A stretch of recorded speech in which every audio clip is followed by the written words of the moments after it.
नमस्कार, मैं शिवराम चौधरी स्वामी केशवानंद शिक्षण संस्थान की ऑनलाइन क्लासेज में आप सभी का स्वागत करता हूं।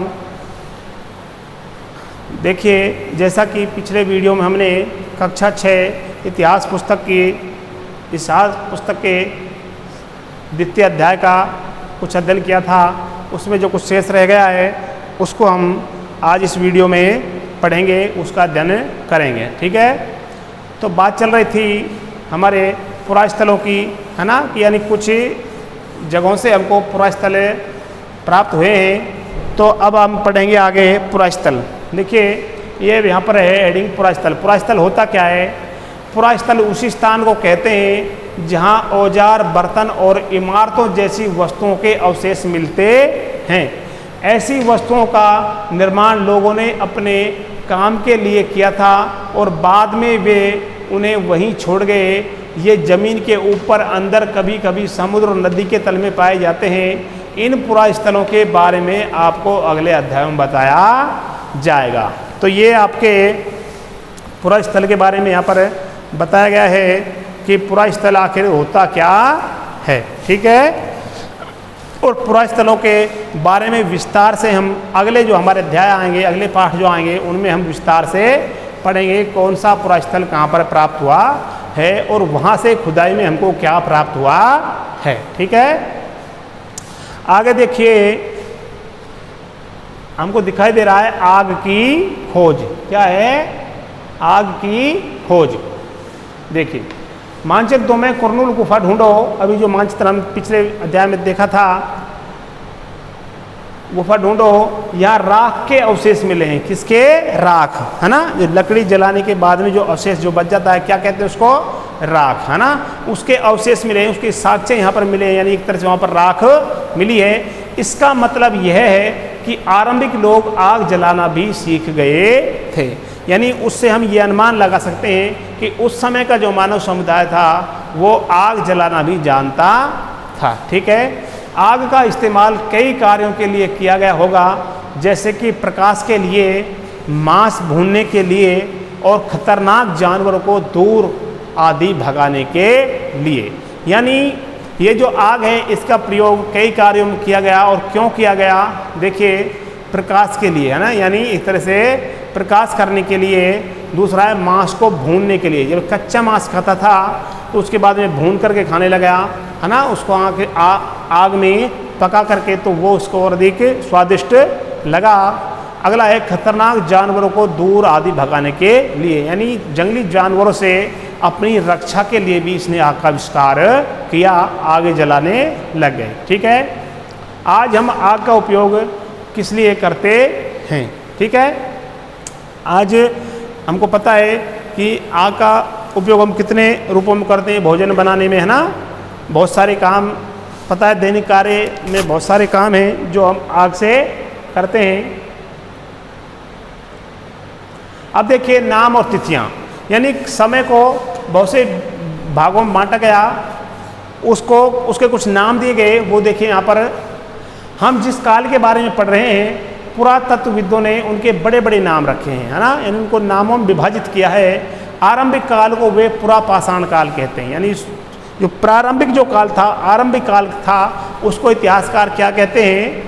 पुरापाषाण काल। ठीक है, यह दो शब्दों, पुरा यानी प्राचीन और पाषाण यानी पत्थर, यानी पाषाण काल से भी जो पहले का जो काल था, पूर्व का जो काल था, उसको क्या कहा गया? पुरापाषाण काल। ठीक है, यह नाम पुरास्थलों से प्राप्त पत्थर के औजारों के महत्व को बताता है। यानी इस नाम से हमको ये पता लगता है कि उस समय पत्थर के औजारों का कितना महत्व था, कितना उपयोग उनका किया जाता था। पुरापाषाण काल 20 लाख साल पहले से 12,000 साल पहले के दौरान माना जाता है। ठीक है, इस काल को भी 3 भागों में विभाजित किया गया। पुरापाषाण काल जो था, इसको भी 3 भागों में विभाजित किया गया। और कैसे कैसे किया गया? देखिए, आरंभिक, मध्य एवं उत्तर। ठीक है, पुरापाषाण युग यानी आरंभिक युग, मध्य पाषाण युग और उत्तर पाषाण युग। ठीक है, मानव इतिहास की लगभग 99% कहानी इसी काल के दौरान घटित हुई। ठीक है, जिस काल में हमें पर्यावरणीय बदलाव मिलते हैं, यानी पर्यावरण में जो बदलाव हुए उसे मेसोलिथ यानी मध्य पाषाण युग कहते हैं। क्या कहते हैं? मध्य पाषाण युग। ठीक है,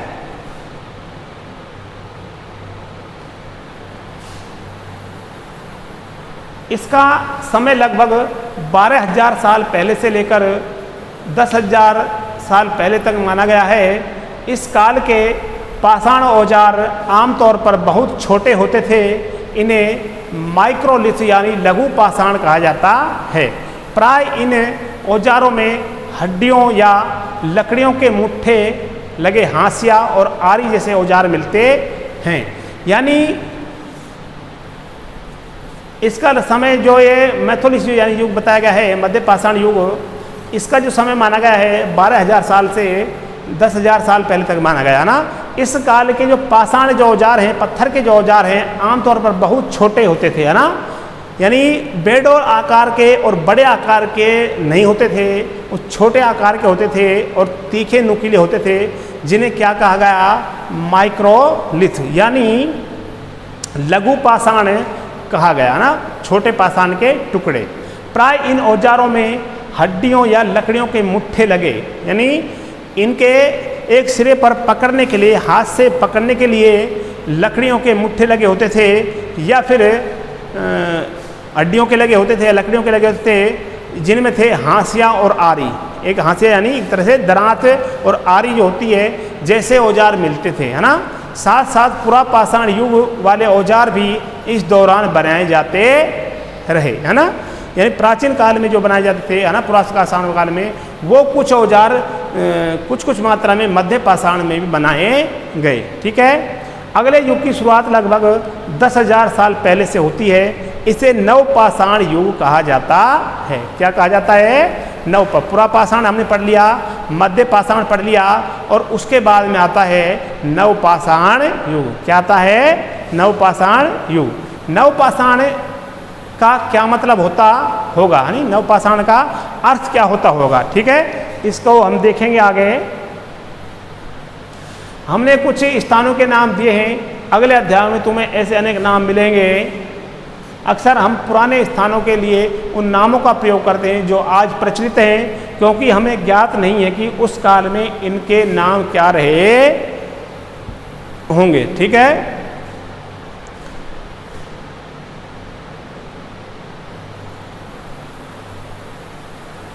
अब देखिए बदलती जलवायु, है ना। यानी जलवायु में भी धीरे धीरे परिवर्तन हुआ, बदलाव हुआ, और देखिए वो किस तरह हुआ उसको हम यहाँ पर देखेंगे। लगभग 12,000 साल पहले दुनिया की जलवायु में बड़े बदलाव आए, है ना। जलवायु में परिवर्तन हुआ और गर्मी बढ़ने लगी। क्या बढ़ने लगी? गर्मी। एक तरह से गर्मी जो थी वो अपने धीरे धीरे विस्तार करने लगी, बढ़ने लगी, है ना। इसके परिणाम स्वरूप कई क्षेत्रों में घास वाले मैदान बनने लगे। इससे हिरण, बारहसिंगा, भेड़, बकरी और गाय जैसे उन जानवरों की संख्या बढ़ी जो घास खाकर जिंदा रहते थे। यानी पहले जो क्षेत्र थे वहाँ पर बहुत अधिक बर्फ़ पड़ती थी, है ना, और बर्फ़ की वजह से वहाँ पर कुछ पैदा नहीं होता था। धीरे धीरे जब गर्मी बढ़ने लगी और बर्फ़ पिघल करके जाने लगी, नदियों के रूप में पानी बहने लगा, तो वहाँ पर उस क्षेत्र में धीरे धीरे घास उगने लगी। क्या हुई? घास, और घास के बड़े बड़े मैदान बन गए।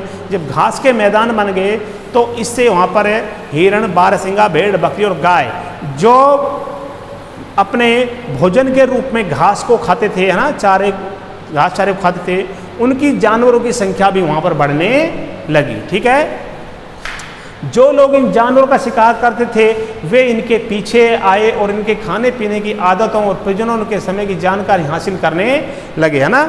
जो समुदाय थे जो इनका शिकार करते थे वो भी इन पशुओं के साथ साथ उसी स्थान पर आए और इनके खाने पीने की आदतों, यानी किस मौसम में क्या खाते हैं, कैसे खाते हैं, और ये प्रजनन किस प्रकार करते हैं, कौन से समय में करते हैं, उसकी जानकारी हासिल करने लगे। यानी जानवरों के बारे में जानकारी प्राप्त करने लगे। ठीक है, हो सकता है कि तब लोग इन जानवरों को पकड़कर अपनी ज़रूरत के अनुसार पालने की बात सोचने लगे होंगे। जब इन्होंने देखा कि ये कुछ से बहुत सारे जानवर में ऐसे हैं ये पालने योग्य हैं, तो ये पकड़ करके इनको पालने की बात सोचने लगे होंगे। ठीक है, साथ ही इस काल में मछली भी भोजन का महत्वपूर्ण स्रोत बन गई है ना, यानी इस समय मछली जो थी है ना, उसको भी भोजन के रूप में लिया जाने लगा।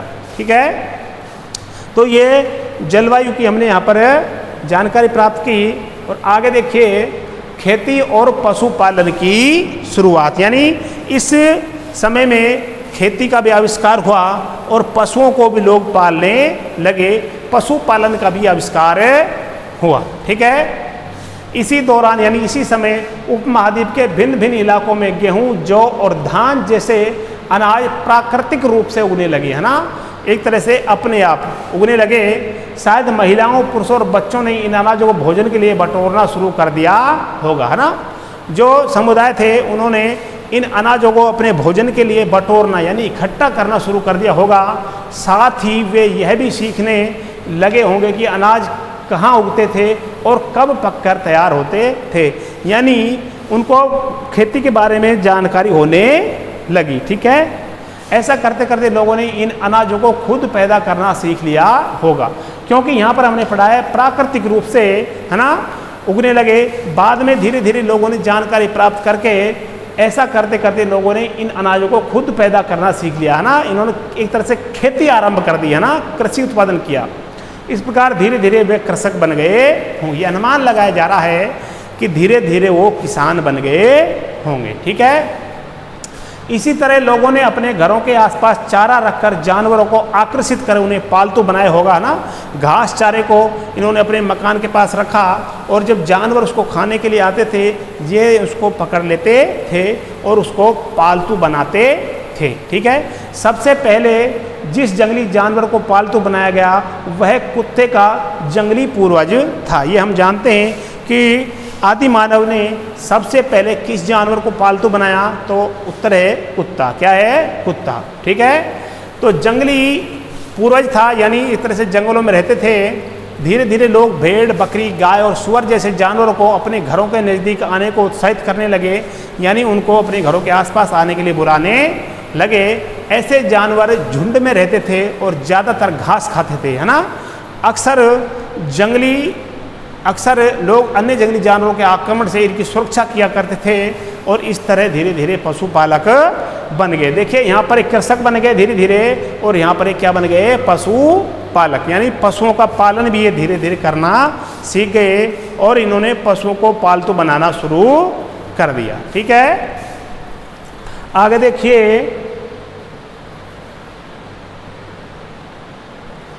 अब देखिए यहाँ पर है, क्या तुम बता सकते हो या बता सकती हो कि सबसे पहले कुत्तों को ही पालतू क्यों बनाया गया? अब इसमें प्रश्न आ रहा है, आना भी स्वाभाविक है, क्योंकि मनुष्य ने सबसे पहले कुत्ते को पालतू क्यों बनाया? तो हम जानते हैं कुत्ता जो एक वफादार जानवर होता है और उस समय क्या होता था कि मनुष्य के लिए पर्याप्त आवास की व्यवस्था नहीं थी, खुले में ऐसे ही रहते थे, है ना। तो कुत्ता जो था ये वफादार होता है और जब सब सो जाते हैं तब भी ये कुत्ता अपनी वफादारी से कार्य करता है और पूरे घर की रखवाली करता है ना। तो मानव ने इसको पालतू बनाया, जिससे अगर कोई जंगली जानवर आए या कोई अन्य व्यक्ति इनके समुदाय में आए तो ये कुत्ता उसकी सूचना उनको दे देता था। ठीक है, अब देखिए बसने की प्रक्रिया, है ना।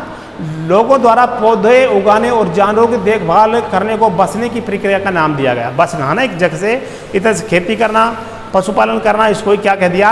बसना, है ना। अपनाए गए थे पौधे तथा जानवर अक्सर जंगली पौधे तथा जानवरों से भिन्न होते हैं। इसकी वजह यह है कि बसने की प्रक्रिया की दिशा में अपनाए गए पौधे जानवरों का लोग चयन करते हैं, है ना, अलग अलग। ठीक है, उदाहरण के तौर पर लोग उन्हीं पौधों तथा जानवरों का चयन करते हैं जिनके बीमार होने की संभावना कम हो, है ना। वो उन्हीं तो वृक्षों को, पौधों को पालेंगे, है ना, और उन्हीं जानवरों का जो बीमार कम होते हों। ठीक है, यही नहीं, लोग उन्हीं पौधों को चुनते हैं जिनसे बड़े दाने वाले अनाज पैदा होते हैं साथ ही जिनकी मजबूत डंठलें अनाज के पके दानों के भार को संभाल सकें, ऐसे पौधों के बीजों को संभाल कर रखा जाता है ताकि फिर से उगाने के लिए उनके गुण सुरक्षित रह सकें। ठीक है, यानी इतना विकास मानव ने उस समय कर लिया था, ये सब प्रकार से विकसित होने लग गया था और पौधों को उगाने लग गया और पौधों के एक तरह से पैदा करने लगे अनाज, और ऐसा अनाज पैदा करता था, है ना, जिसका डंठल मजबूत हो, जो फल आने पर उसको सहन कर सके, और बीजों को संभाल रख के रखता था ताकि आगे आने वाले समय में उगाने के काम आ सके। ठीक है, उन्हीं जानवरों को आगे प्रजनन के लिए चुना जाता है जो आमतौर पर अहिंसक होते हैं, है ना, यानी जो हिंसक जानवर नहीं होते हैं उनको प्रजनन के लिए चुना जाता है। ठीक है, वंश वृद्धि के लिए।